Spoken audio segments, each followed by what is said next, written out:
सेनाओं के कमांडरों के सम्मेलन को देश के सबसे बड़े विमान वाहक पोत में संबोधित करने के बाद प्रधानमंत्री नरेंद्र मोदी अब राज्यों के पुलिस महानिदेशकों के सम्मेलन को सामरिक रूप से अहम माने जाने वाले कच्छ के रण में संबोधित करने जा रहे हैं।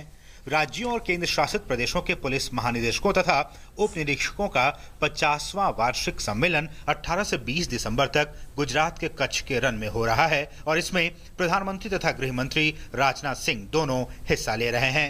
ये पहला मौका है जब अधिकारियों को अपने परिवारों के साथ सम्मेलन में भाग लेने के लिए आमंत्रित किया गया है। पुलिस महानिदेशकों का सम्मेलन साल 2013 तक हर बार दिल्ली में ही आयोजित किया जाता था, लेकिन मोदी सरकार के सत्ता में आने के बाद पिछले साल ये गुवाहाटी में और इस बार गुजरात में हो रहा है। प्रधानमंत्री नरेंद्र मोदी 3 दिनों तक स्वयं वहां मौजूद रहेंगे।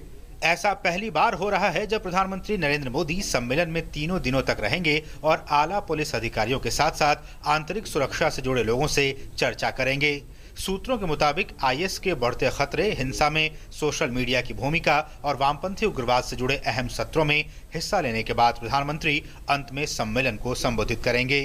साइबर क्राइम है, उसके ऊपर एक विशेष चर्चा करने में आएगी और विमेन सेफ्टी के बारे में, टूरिस्ट पुलिसिंग के बारे में, पुलिसिंग को कैसे सुदृढ़ किया जाए, नागरिकों को अच्छी सेवा पुलिस प्रदान कर सके, उसके बारे में भी चर्चा करने में आएगी। Radicalization, ISIS, cross border terrorism, ये सब बहुत इम्पॉर्टेंट मुद्दे हैं जो इस कॉन्फ्रेंस में चर्चा में आएंगे और इनका विस्तार कहाँ कहाँ हुआ है, कहाँ कैसे रोका जा सकता है और हमें इनके लिए क्या क्या प्रिवेंटिव मेजर्स लेने चाहिए, वो सब चीज़ें भी इसमें डिस्कस की ही जाएंगी इस मुद्दे में। सम्मेलन में गृह मंत्री राजनाथ सिंह के अलावा दोनों गृह राज्य मंत्री और पुलिस के 400 वरिष्ठ अधिकारी मौजूद रहेंगे।